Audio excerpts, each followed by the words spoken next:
ഇവരെയൊക്കെ നമ്മൾ ചേട്ടാന്ന് വിളിക്കണോ അതോ പേര് വിളിക്കണോ എന്നുള്ള ഒരു കൺഫ്യൂഷൻ കുറച്ച് മുമ്പേ എനിക്കും ശ്രീവിദ്യക്കും ഒക്കെ ഉണ്ടായിരുന്നു. എനിക്ക് ആ കൺഫ്യൂഷൻ ഇല്ല. കാരണം നീ നമ്മളെ മൂത്താണ്. അല്ല, എനിക്ക് ചേട്ടാന്ന് വിളിക്കല്ലോ അവരെല്ലാരും. കുഴപ്പമില്ല. അപ്പൊ ഞാൻ വേറൊരു കാര്യം ചെയ്യാം. അഖിൽ ഒരു മിനിറ്റ് വരുമോ? അഖിൽ ഒരു മിനിറ്റ് വേഗം വരും. എന്റെ കയ്യിലില്ല ഏട്ടാ. എനിക്ക് സമയമില്ല. അതെ കണ്ടു. പ്രായം പറയുന്നില്ല, പക്ഷെ നമുക്കൊരു ടാസ്ക് കൊടുത്ത് അതിലൂടെ പ്രായം അറിയാൻ പറ്റും. അയ്യോ, ഞാൻ ഇൻവെന്റ് ചെയ്താണ്. വരും ബാബാ. തലമുടി കഴുകുക, ഒന്നുമല്ല, അങ്ങനെയുള്ള പരിപാടി ഒന്നുമല്ല. പിന്നെ ഞാൻ ഇൻവെന്റ് ചെയ്തു നേരത്തെ പറഞ്ഞ വെറുതെയാണ്. ഞാൻ റീലിൽ കണ്ട സാധനം ഇവിടെ ചോർത്തുന്നതാണ് സംഭവം. ഇങ്ങനെ മുട്ടുകുത്തി ഇങ്ങനെ ഇരിക്കണം. മുട്ടി കുത്തിക്കുക ആദ്യം, എന്നിട്ട് ബാക്കിൽ പണ്ട് ബൈക്കിൽ അതൊന്നും എനിക്കറിയാൻ ആവശ്യമില്ല. അയ്യോ ചേട്ടന്റെ യൂറിക് ആസിഡ് ഹൈയാ. ഇങ്ങനെ വെക്ക്, ബട്ടക്സ് താഴെ വെക്ക്. ഇരുന്നല്ലോ. ഇവിടുന്ന് ഇനി ഒറ്റയടിക്ക് ചാടി എണീക്കണം. എങ്ങനെയാ അത് മനസ്സിലായില്ലല്ലോ ഞാനിപ്പോ പറഞ്ഞത്? റീല് കാണിച്ചു തരാം. ഒരു മിനിറ്റ്. ആ റീൽ ആദ്യം കണ്ടോ. അതിൽ ഇംഗ്ലീഷിൽ എഴുതിയിരിക്കുന്ന എന്താന്ന് കണ്ടോ? If you can do this your biological age is less than 30. ഇത് നിന്നെ കൊണ്ട് ചെയ്യാൻ പറ്റുവാണെങ്കിൽ ബയോളജിക്കൽ ഏജ് നിന്റെ 30 വയസ്സിന് താഴെ ആയിരിക്കും. കേട്ടോ അഖിൽ ചേട്ടാ? വലിച്ച് വല്ല കാര്യം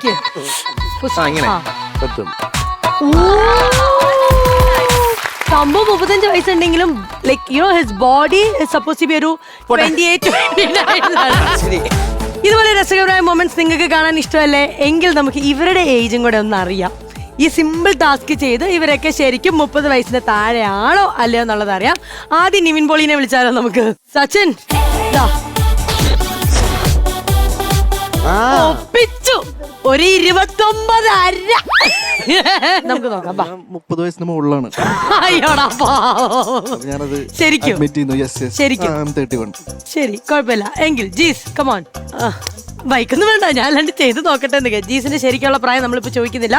പക്ഷേ ജീസിനെ കൊണ്ട് ഇത് ചെയ്യാൻ പറ്റുമെന്ന് പോയില്ല. Not bad. ശരിക്കും ജീസേ വർക്കൗട്ട് ആയില്ല. എന്നാലും ശരിക്കും എത്ര വയസ്സുണ്ട് ജീസിന്?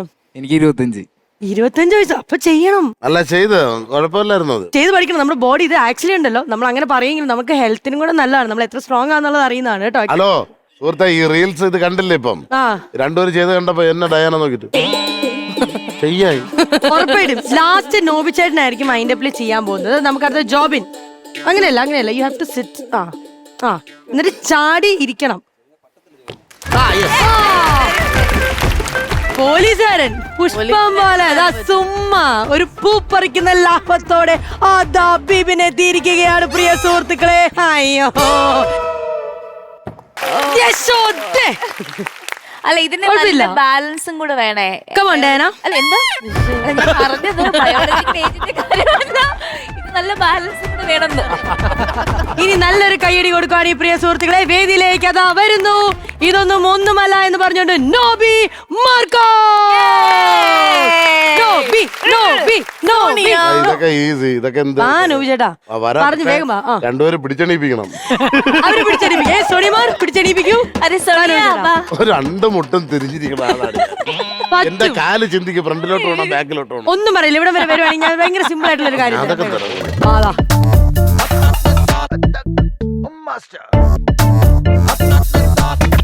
നോബിച്ചേട്ടന്റെ ഒരു എനർജി എന്ന് പറയുന്നത് നമുക്ക് ഭയങ്കര സ്പെഷ്യൽ ആണ്. അതുകൊണ്ട് നമുക്ക് നോബിച്ചേട്ടൻ ആദ്യം ഇത് ചെയ്യാൻ പറ്റുമെന്ന് നോക്കുന്നോ?